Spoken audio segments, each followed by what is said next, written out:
Welcome and thanks for tuning in to Because You Watched. We're a group of friends with different TV tastes, and we like to watch it and we like to talk about it. And we trust each other, so you can trust us. We're going to give you recommendations, things to jump on, so you ain't got to do it yourself. We're also going to tell you what you can skip. So please, let us be your algorithm. Hello, I'm Tawny Newsome, and I'm here with... Hillary and Matthews. And Ali Ghandour. And we're going to do a little segment called, What the hell is this show about? And you have to say it just like that. What the hell is this show about? And so this is a game where I'm going to read the name of a show or a movie or a situation. I don't know. What else goes on the screens? A docuseries. And we have to guess what it's about. Okay, this one intrigued me. It's called Broken Wood Mysteries. And somehow it is on season 11. What is this about? What? What the hell is this show about? Okay. Broken Wood What Mysteries. is this show about? Broken Wood Mysteries is a medical drama Whoa. that follows a urologist. Oh my gosh. Why? Broken wood. The wood is broken. The wood is broken. What is broken? Damn. Who, in season 1, things are pretty normal for him. Starts fairly standard, but gradually he's getting more and more patients coming in with erections that are bent at a 90-degree angle. Wow. The whole show is just dick stuff? It's season 1. We're just getting into it. We're building the lore.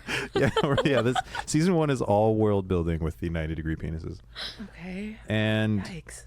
he's perplexed why this is happening, what's going on. Nobody has any injuries to report. Nobody knows like where this is coming from. And I'd say by the end of the first season, he comes home and he starts noticing a curvature in his Oh own no. penis. Is it an epidemic? Don't tell me it's an epidemic. We don't know if it's medical. Okay. We don't know if it's the doings of a witch. The doings. Oh, it might be there's a witch involved? It could be the doings of a witch. Okay. Hey, I'm on board now because how many medical dramas have the doings of a witch? Yes. Not many. There's never any crossover between those two genres. Talk about give me the same thing but different. The Right. effects will eat it up. Yes. Honestly, just truly picture ER with a witch. Yeah. I'm sold.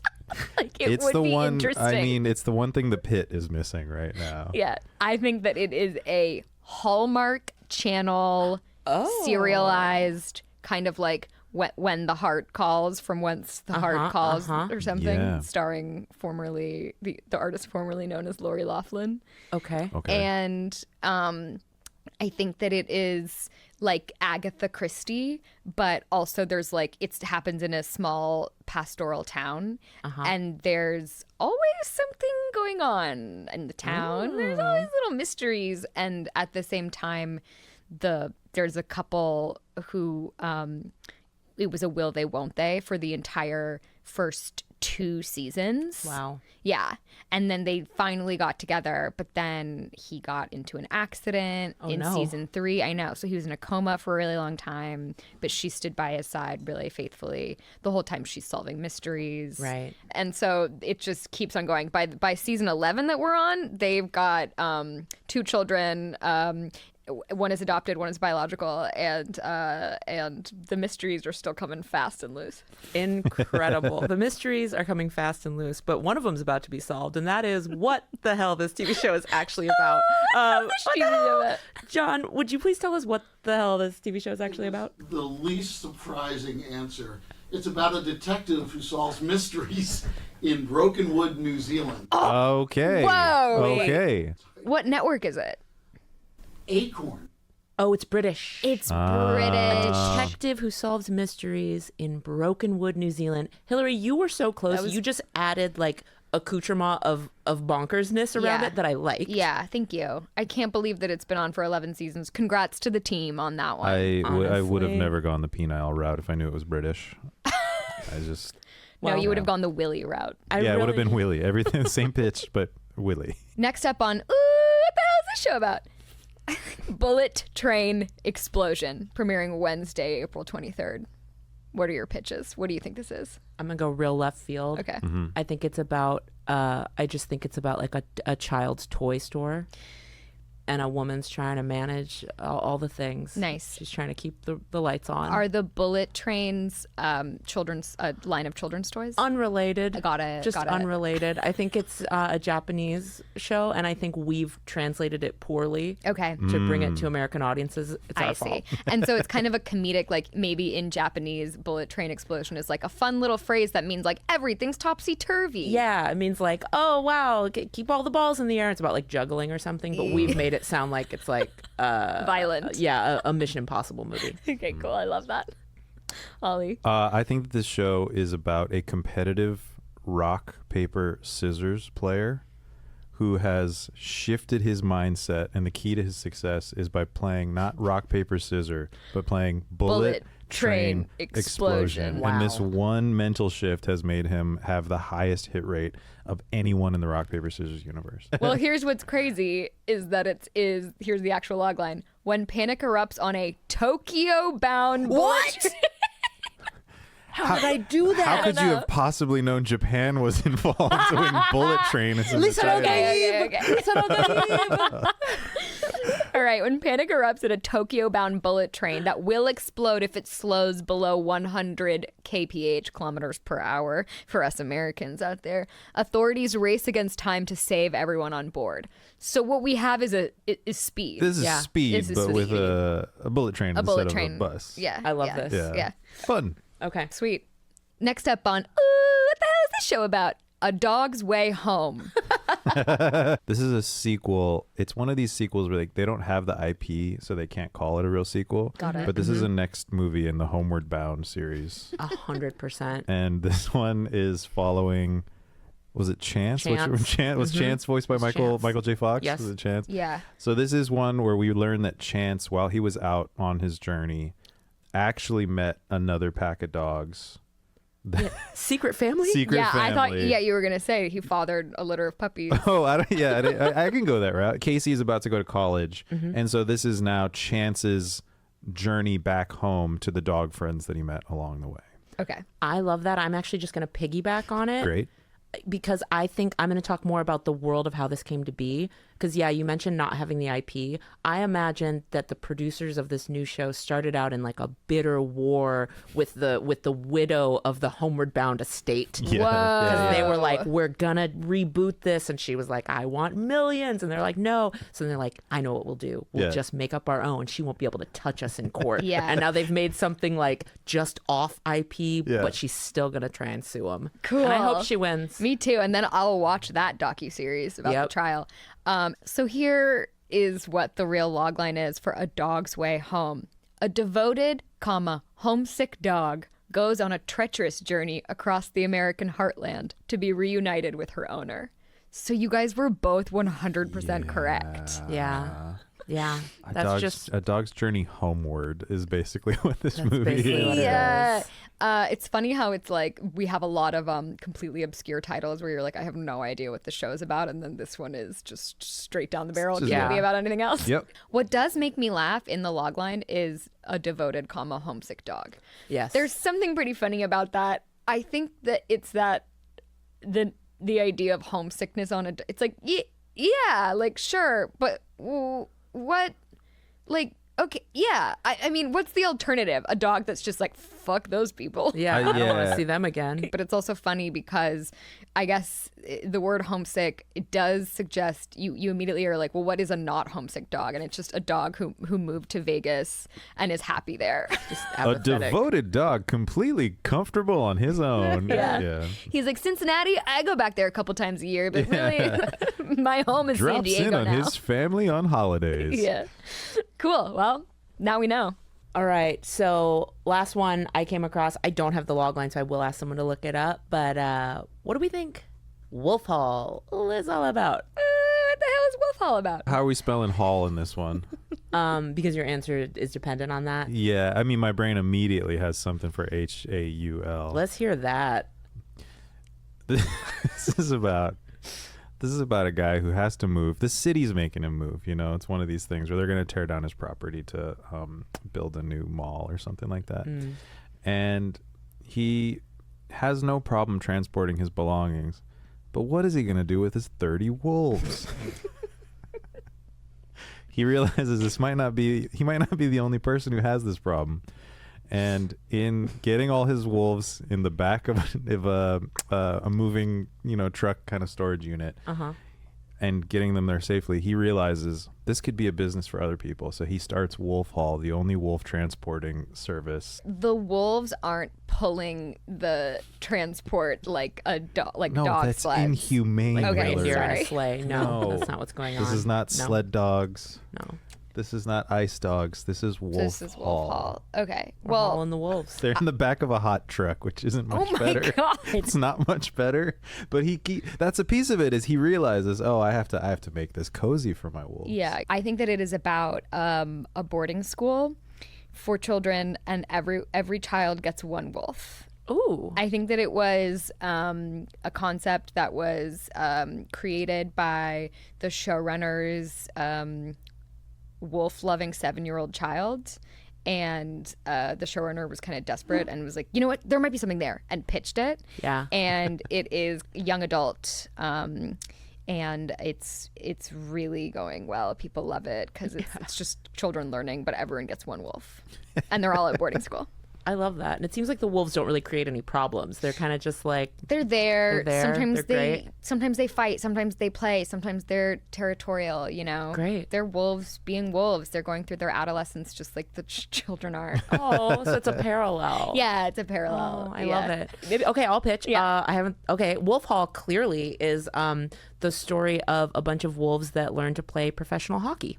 Ah, that's good. That's great. That's good. It's very classy. It's a Masterpiece Theater, BBC, TV adaptation of novels about the biography of Thomas Cromwell.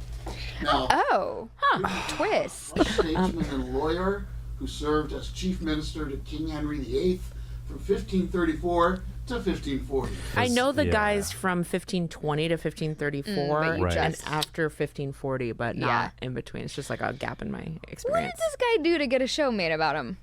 Probably killed a bunch of people, Probably. right? Yeah. What else? Maybe he just did incredible interior design. There's no way in the 1500s you got famous by just like being a cool guy who helped people. Yeah, I don't think Cromwell was fabulous. Okay, well, no one was allowed to be back then, so just the kings. Oh man. Okay, well, Wolf Hall, tune in. Tune in. Welcome to Because You Watched. I am Rekha Shankar. I am Hillary Ann Matthews. I'm Ali Ghandour. So I recently watched all of Alone, Australia. Are you guys familiar with Alone? Have they done other Alones? I'm a Yes. complete noob on this stuff. Most of the Alone Alones- Century City. Alone Century Cities are really tough. Alone West Hollywood. Yeah. Alone Six Flags Magic Mountain. I would watch that one too. I really dug it. So they've done other ones. Most of the seasons take place in Canada, in like various areas along the coast that are really remote and very cold. Cool. And then Australia, I believe both of the seasons have, maybe I'm wrong about the other season, but Tasmania. It's off the coast of Tasmania, which is just south of Australia. Yeah. Yes. I love Bushcraft, and I wanted to bring this to you guys for many reasons. One, I think Alone is a very unique reality show for anyone who likes reality TV because the contestants film themselves. Yes. There is no crew. Yes. One man in the season I watched before Australia filmed himself killing a muskox. Wow. That's an enormous... Spoilers. Sorry, we forgot to give a spoiler. Oh, sorry. You thought the muskox was going to be a romantic interest? He kills her. And he eats her. There's a whole long thing they have. It's justified. Yeah, it's kind of a it makes sense. turn. It makes Yeah. sense. So that is one thing I really appreciate about the show. It's like the most reality that a reality TV show could be, I feel. Yeah. Secondly, I just feel like I learn a lot. And I wanted to see what you guys knew about Bushcraft, this thing I love so much. So I wanted to give you some Bushcraft questions to see if you could survive like these contestants on Alone. Oh, God. I'm so fucked. Question 1. Here are 4 essentials for survival in the wild. These are 4 essentials for survival in the wild, assuming none is at your immediate disposal during a crisis. Which should you try to arrange for first? A, shelter. B, water. C, food. Or D, fire. Crisis. And I'm going to assume this is in a harsh environment kind of situation. I'm really torn between water and fire. Yeah. And I am going to go ahead and say fire. Okay. Ollie. I was torn between water and shelter. I think that I'm like you. I think you could probably go a little bit without food, a little bit of time without food. And I think that like if you were warm, you could potentially not have shelter. But if you are getting into hypothermia territory, you're fucked. I think you're right. I think I'm equating shelter with warm, and yeah. fire is probably the better answer. Yeah. I'm gonna guess water. 'Cause I think that's also really I know important. that you definitely need water before you need food. You can go a much longer time without food than water. I'm a dum and I know that. Yeah, let's go with water. Why not? The answer is shelter. Fuck me. Majority of wilderness casualties result from exposure either to extreme cold or extreme heat. That tracks. Okay. Or extreme heat. Okay, interesting. And here's what I'll say from Exposure. watching 2 seasons of the show. The most amount of energy you will ever have is in those first few days. yeah. And your shelter requires the most amount of energy. Right. You have to chop a lot of wood Yeah. and finagle a lot of things by yourself. Wow. So you might need to use the most calories on your shelter, and you might only have the most calories. People come onto the show having drank whole milk gallons every day for a month. They're like putting on weight so that they have calories to burn. Whole milk gallons every single day. God help the lactose intolerant among them. They can't. Whoa. Yeah, there's a moment in the first episode where one of the women who's there, she's like a very like connected to nature kind of person. Yes. And she spends a surprising amount of time. I don't know how this plays out, but she spends a surprising amount of time like kind of like bare feet on the moss and like feeling the earth and that Yes. kind of thing, and then later regrets like I should have started on my shelter No. earlier. Oh my God, Yeah. no. Oh, ew, I've never felt so called out before in my life. Okay. Of the following, which is probably your safest source of water? A river, B, a stream, C, a lake, or D, a pond? The river, stream, Pond and lake. and lake. Yes, safest source. I will go stream. Okay. Hillary? River. Okay. The answer is stream. Yes. The higher its elevation, the less chance you'll encounter chemical pollution from a farm or factory runoff. Oh. Or from biological pollutants from humans or animals. Whoa. But you should always filter water in a container through a cloth and then purify it with an iodine tablet or by boiling it. Wow. Whoa. And another thing I've seen them do Yeah. is their shelter might start to sink in a little bit because it rains at night, especially in the Tasmanian season. And then they go, great, drinking water. And they scoop Ew. it. Yeah, They somebody scoop it did in that a in the boot. first episode. Somebody And did that. or they drink it out of their boots. And then are there boots? Yeah. These people are freaks. They're freaky. Okay. Describe 3, this is like a little more creative. Okay. Describe 3 survival uses for a plastic trash bag. Ooh. 3 survival uses. 1, to collect water So cool. Damn from it. the sky. Damn it. 2, to wear it so that your hair doesn't get wet and to trap the heat on your head. Oh, that's Okay. good. Yeah. Thanks. Yeah. Yeah. Kind of like wrap it around your head like a like a turban Like after the Chiquita a banana lady. Well, I was gonna say after a shower. Oh, yeah. Like Like the a Chiquita towel. banana After a lady shower. after a shower. After a shower. Yeah. Yeah. Being that I'm white, I kind of have less leeway about like brown Talking people about and her. their clothes that I can talk about. Yeah, yeah. Sure, No, sure, that's yeah. true. That's true. Yeah. Yeah. Okay, Hillary says turban. Show us turban on the board. Show us trash bag turban. Number 1 answer. Survival uses for a plastic trash bag. Yeah.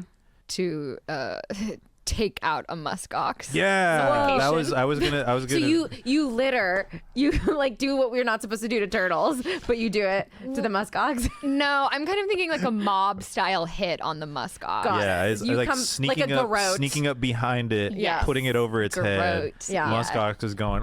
Yeah. Protect my daughter. And I'm- By the yeah, way, if exactly. you're ever in that situation as a muskox, you take your paw and you hit in the Yeah. mouth, so you They make have paws, yourself an not air hooves? hole. And you should start listing a bunch of personal information about yourself, like, "Hello, my name is Henry. I have 2 daughters. Yeah, yeah. I 'cause am then a they muskox." empathize with you as well. As a muskox, you should also yell fire because people are more likely to respond to that than Then help. help. So Don't call remember the these police. pieces. Don't call the police. Number 1 rule as a not call- muskox. If you're getting attacked, do not call the call the police. They will make it worse. Is there like a general like sun shelter kind of use that I can say, like blocking out the Yeah. sun? I would do That's that good. for one of them. The other piece would be scooping fish. Oh. Yeah, you take a bag into like a river, and if it's a big enough bag. Yeah. My dad and I used to scoop fish out with a good Glad bag all the time. Oh, that's so No, beautiful. I have very little faith this is a real thing. So it says like raincoat, rescue flag, insulated coat, or sleeping bag. I'd say it's kind of similar to raincoat. Rescue flag is one we didn't think of. Yes, though. that's true. good, You know yeah. why? Because I don't need to be aren't rescued. trying to be These are not rescued. anybody in Yeah, love. They're that's trying to true. say, That's don't true. Living rescue in the me. bush. Yeah. They're going to make it dirty. Don't rescue me.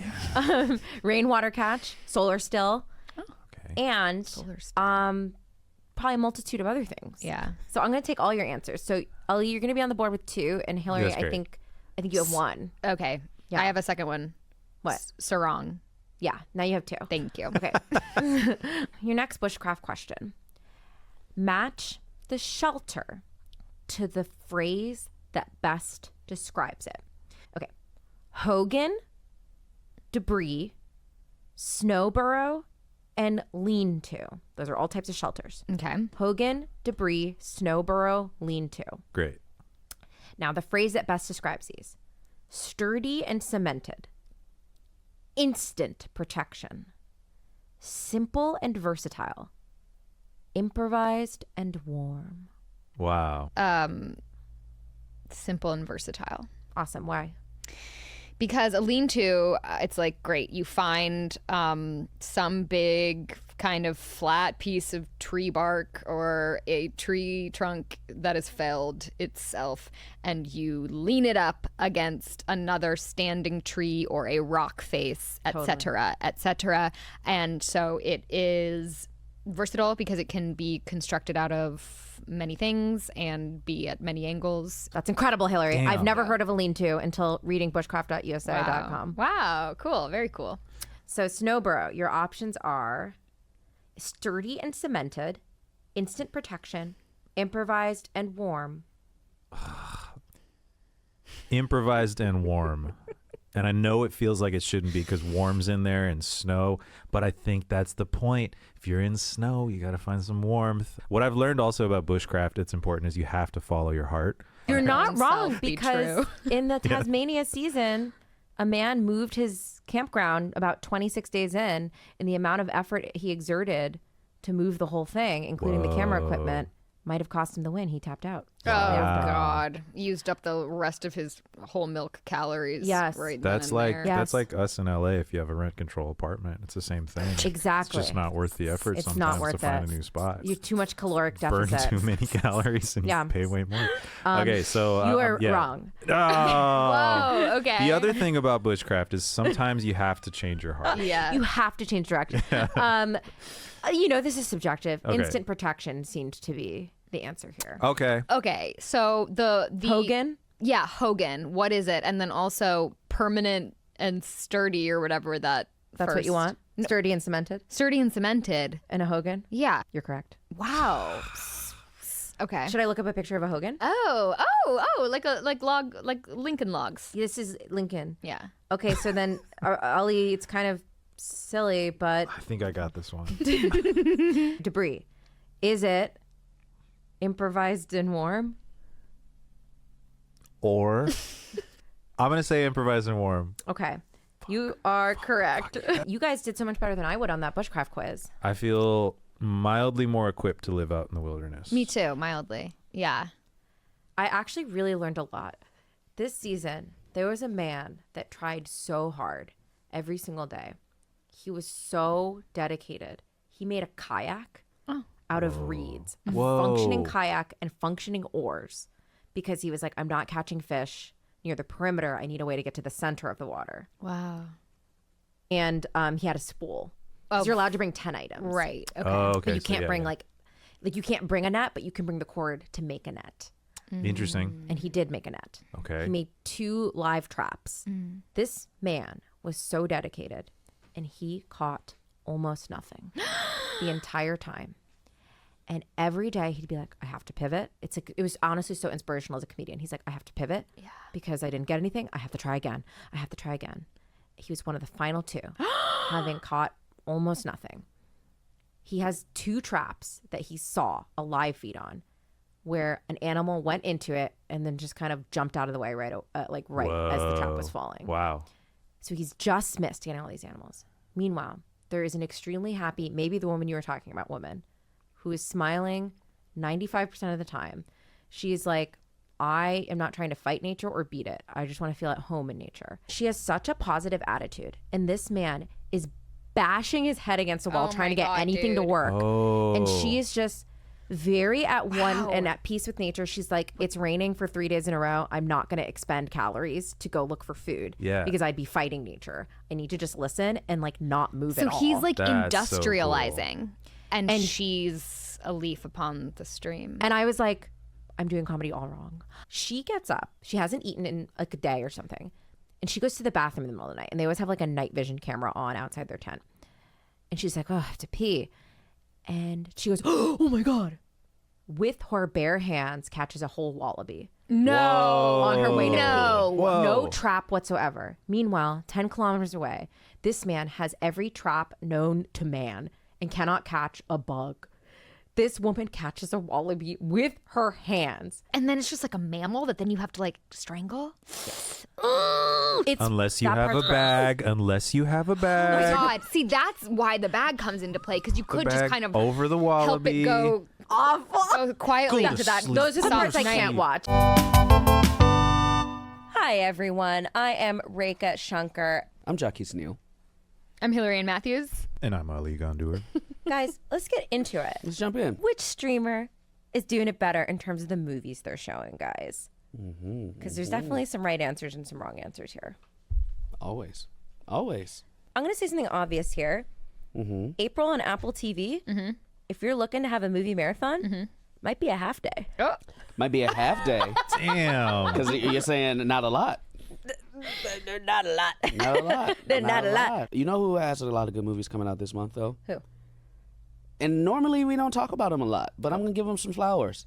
Peacock. No, seriously, I'm looking at this list. Peacock has, like, first of all, it tickles my black man fancy. We got Bad Boys 1 and 2.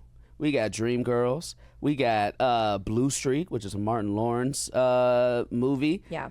We have also it Half Baked, How High. A lot of good movies to watch that I grew up watching, but Yeah. also one of my favorites. Ali, you talked about this. Yeah.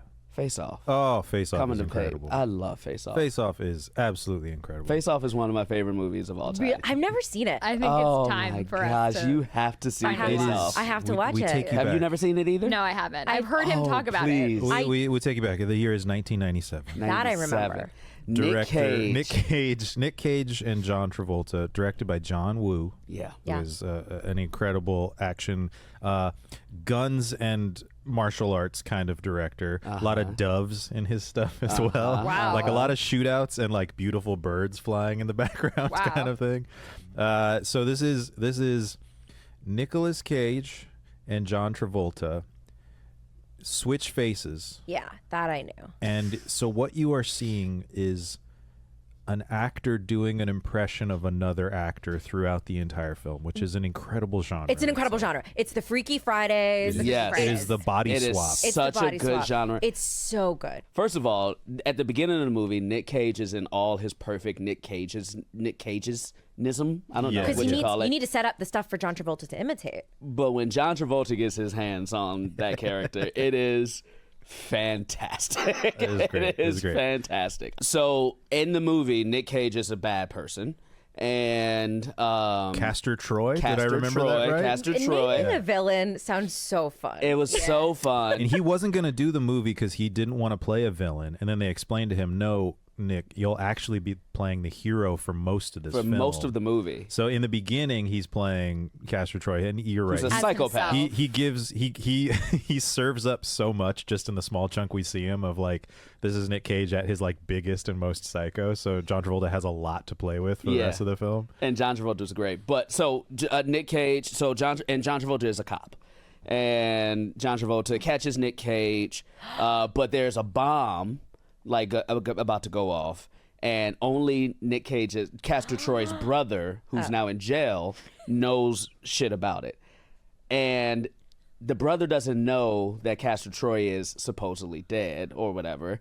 And so they come up with an idea to take Nick Cage's face off and put it on John Travolta so he can go into jail and get the information that he needs to stop this bomb, which is going to blow up, I think, the Walt Disney Concert Hall or something like that. Sounds right, yeah. Where Astrid Restaurant is? Yes.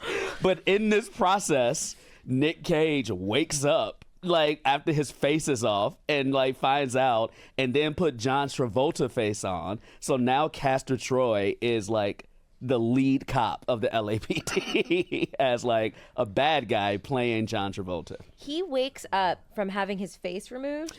Pretty much. He was like in a deep coma. He's supposed to be in like a vegetable state. A medically induced coma, maybe. Yeah, Does he something like that. sew the face on his own face, or does he No. like take a gun and say to a surgeon? That's pretty much what he does. It's a gun to a surgeon. It's a gun to Got a it. surgeon A situation. classic gun to a surgeon situation. Say no more. I have a production question. Yes. When you film like the genre of a Freaky Friday movie, we'll call them Freaky Fridays. Yeah. But for something like that, where you know, like, I have to imitate Nick Cage's mannerisms, do you have to shoot those scenes I feel like first? you do. I feel like you do. And I think they also spent some time with each other to like really great. mirror and watch and stuff too. Yeah. Another interesting fact about this movie, it was originally going to be Arnold Schwarzenegger and Sylvester Stallone Oh, that would have been awful. as the two leads. Yeah, it would not have been That as would have good been as this. so awful. But it would have been very funny seeing Sly try to do Arnold and vice versa. Yeah. Freaky Friday was what? Jamie Lee Curtis and Lindsay Lohan. Lindsay Thank you. Which Yeah. number Respect 2 on is her coming name. out. Number August 2's 8th. coming out. So this idea of actors really going to town playing other actors. Yeah.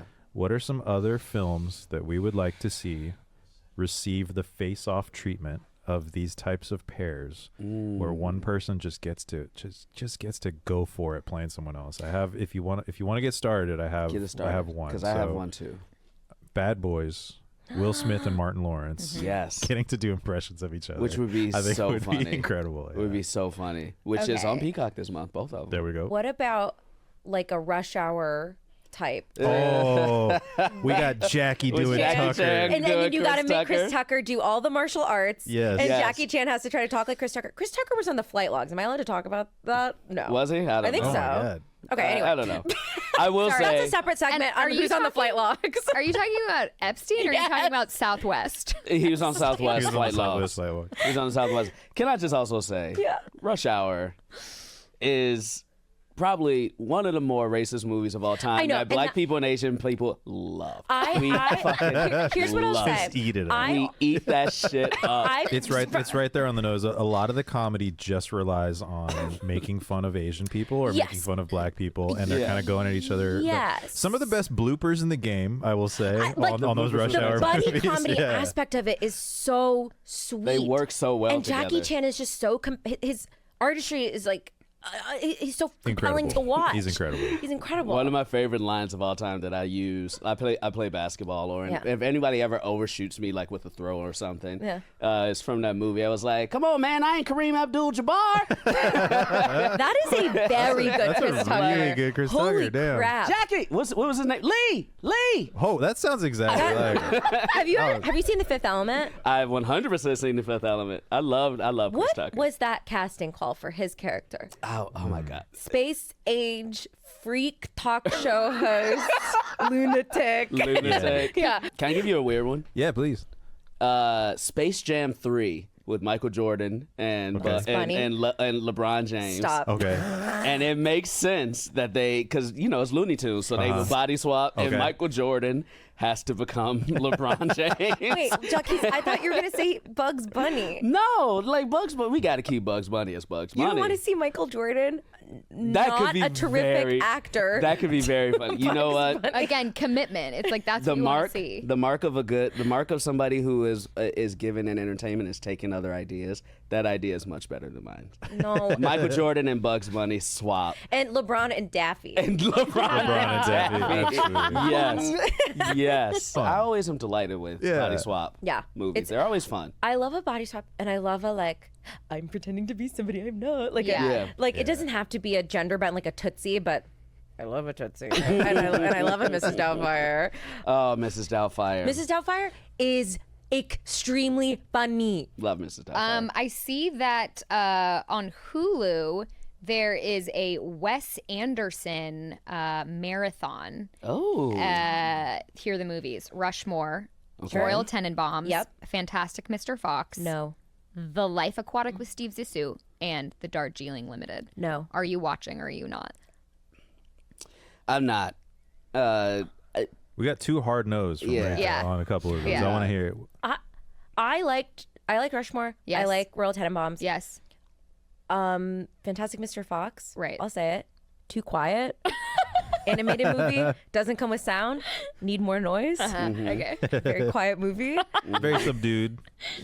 The Darjeeling Limited. I don't know. Shtick too samey to me. Yeah. I don't like characters that are all disaffected in perfectly framed shots. It's too much for me. I saw Moonrise Kingdom. Yes. I especially don't like children that are disaffected or super precocious for no reason. But what were your takes on Wes Anderson? You know, there are a couple Wes Anderson movies that I like. Yeah. But I was so thoroughly bored with Asteroid City, whatever it was I called. wish it was Android City. I wish it was Android City. That when I walked out of that, I was like, I think his movies are too white for me now.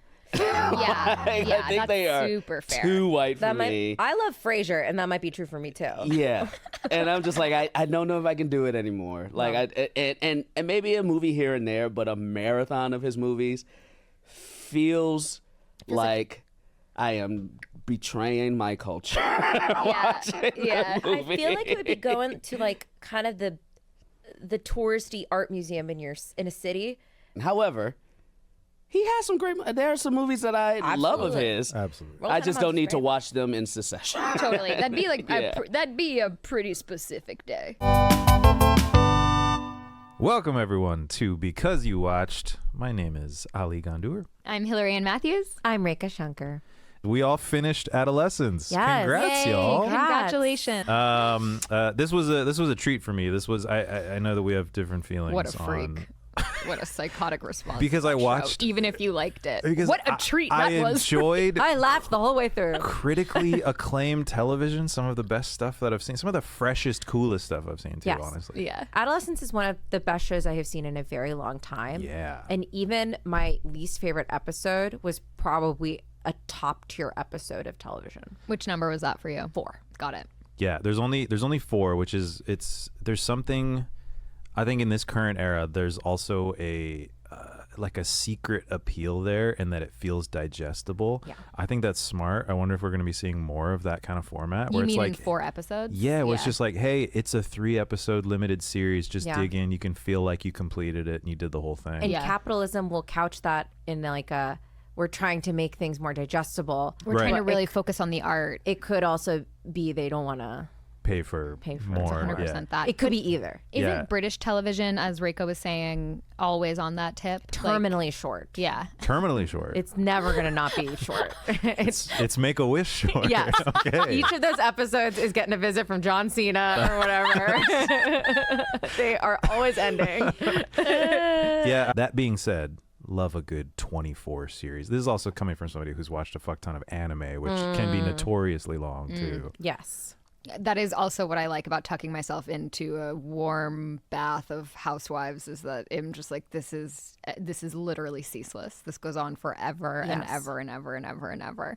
Well, I think it's so interesting that you said that episode 4 was your least favorite, because a friend of mine said that was her most favorite. Most? Yeah. But she's not here. Did she so explain herself? No, because I hadn't watched it yet.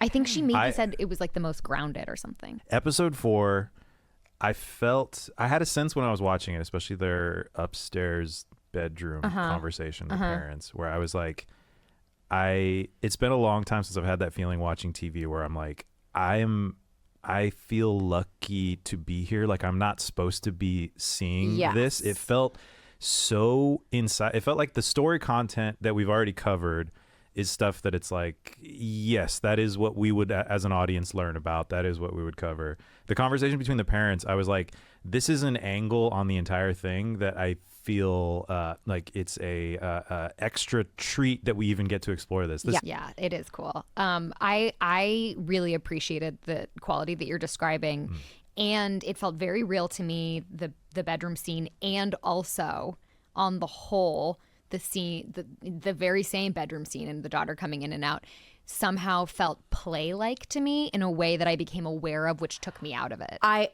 completely agree. Yeah. It felt like she came in, had a little moment, came out. I felt that whole episode compared, again, one of the best things I've ever seen still, but compared to the rest, felt a little more planned. Even the first shot, the opening shot, is the dad in the shed, and I was like, oh, how are we gonna get out of the shed for our one shot? And it was a pan to the right, and I was like, oh, this is a partial shed. It's like it took me out. I'm like, we're doing a lot of magic tricks to do it where I can't see what the trick is. I wonder if there was, by episode 4, I wonder if they're in that place a little bit of like, okay, people know this is all gonna be one take. Yes. How do we level it up? How do we spice it up? Boiling Point, I believe, is this director Barantini. I've actually seen Boiling Points and Philip Barantini. Great. And it is incredible television because these people are being provoked into insane reactions. And I'm sorry, Hillary, say that name one more time. Boiling Points. Okay, so that's plural, MTV, what I'm hearing. Yeah, okay. It was on MTV or VH1, like early to mid 2000s. I really think this is a different There's show. actually an episode where Lady Gaga, Stephanie Germanotta, is on it. Yeah, Stephanie Germanotta. I'm pretty sure this is a different show. How does Boiling Points work again? It is a hidden camera show where they're provoking people into having heightened emotional reactions. Oh my God. Wait, I've seen this show. Yes, incredible that it's the same director. It came on at like 1 a.m. Director. It came on at like 1 a.m. I think when I would watch it. Yeah. And I couldn't remember the name. Yeah. Okay, wait, can I say a thing? Yes. That I didn't like about episode 4? Please. So far, the dad character, he's like someone in the background and in the first episode in the foreground very much, like, as you don't know how he's feeling. You see that he's the son's number one contact for, like, you know, the designated adult, whatever. And so okay, we're exploring the dad. I thought that one of the best parts about this show was showing that toxic masculinity can look like several things. It can look like a nice little boy. It can look like a dad just doing his best and he's not necessarily abusive and whatever. It can just be that he has values that he's instilling that make this boy feel this way. So when he got super violent at the store, I was kind of like, I feel like it lost a little bit of that nuance to me. Because I'm like, I know that the boy says in episode 3, like, my dad can have a temper. But I was like, oh, that's a crazy bad temper. You like threw a paint can, you like beat up a kid. It was like a little too much for me. God help me. But what I am about to say is you want him to beat up more absolutely kids. Daddy temper apologist. Yeah. Hillary is just about to go, I thought it was so sexy. I thought it, yeah, and so earned. That's what, to quote Jax Taylor, show me a man that wouldn't behave that way. From the Valley. Jax Taylor of The Valley season 2. Great. We will be talking about it. Anyways, I think that you're right, shouldn't have reacted that way. And also the fact that it was as empathetically justified as it could be. Sure, because they're making fun of his son, which I get. It's Yes. like, is the reason you would want to see that character fly off the handle. Yes. Also, could we talk about episode 3 for just a little bit? I remember when it started, I was like, okay, I'm feeling a little more sleepy as we start this one. But then I was like, whoa. Yeah. This is crazy. Yeah, because this had to have the least like camera movement of the entire show, right? We're mostly staying in this one room. Yes. The most gave, whoa. the most whoa for sure. whoa. This gave me Clarice talking to Hannibal Lecter vibes from Silence of the Lambs. Like this was like, even at the top of the conversation, this was so compelling. Just the charge of two people locked in a room. We're still kind of fuzzy on what the reality is, on what's going on inside of this kid's brain. Yes. And it was some of the most compelling shit I've seen in a long time. I thought that Erin Doherty, the therapist, she was like, I thought she was so good at playing the like, I can't show you any affect therapist, Right. but also still giving you something. Like just having a lower status character, like a child, stand up and almost like, you're like, is he gonna kill her? Yeah. Like you're like, Yeah, whoa, this yeah. is really compelling. The conversation was downright flirty for the It was. first like I first was like 15 minutes oh, is of it. she gonna be bad? Like, Yeah. Yeah. Thank you for saying that. Because you're right. Yeah, all I mean, felt it was, that tension. and there's a dimension of it too of like, yeah, this boy this age, she's she's an attractive woman, and you can feel that he's most comfortable when he feels like he's succeeding in this interaction. And Right. He's got also one-upper. Yeah, he's maintaining the kind of power dynamic that he's learned about how to interact with women, which is sort of like, you're silly, and I'm like low key kind of negging you the entire time, calling you grandma. You know, it's just it's so rich, it's so layered. I love it. And to round out our discussion on Adolescence, not to rush us out of here, but we were just briefly mentioning to each other before we started rolling that this was supposedly the child actors who plays Jamie first time acting. Owen Cooper's first time acting. There's so many kid actors where like the writing and the combination of just like they're young and they maybe don't have the skill yet. Yeah. They're just like not that compelling to watch. And it'll always be like a precocious kid that's like, because adults don't know how to write kids. It'll be like, I know quantum physics. You're like, okay. How many of you, and this is a question for our listeners as well, how many of you had to Google the word nonce? So like, I thought Nancy at first until I saw how they reacted. And I said, this is no Nancy. This is beyond Nancy. This is beyond Nancy. Yeah. So then to me, this says like you're a menace. You're a villain. You're evil. I'm sorry, and is menace beyond Nancy in your book? I mean, yes, a menace. If I'm a menace, if I'm a Nancy, well, that's just your opinion. Yeah. If I'm a menace, oh my God, what are people saying? So before I looked it up, I thought that it was nons like none, like you get none, like you are an incel. Wow. Yeah. Nonce. Nons. Nonce. Yeah. And then so then when the daughter was like, well, it can't be Dodd.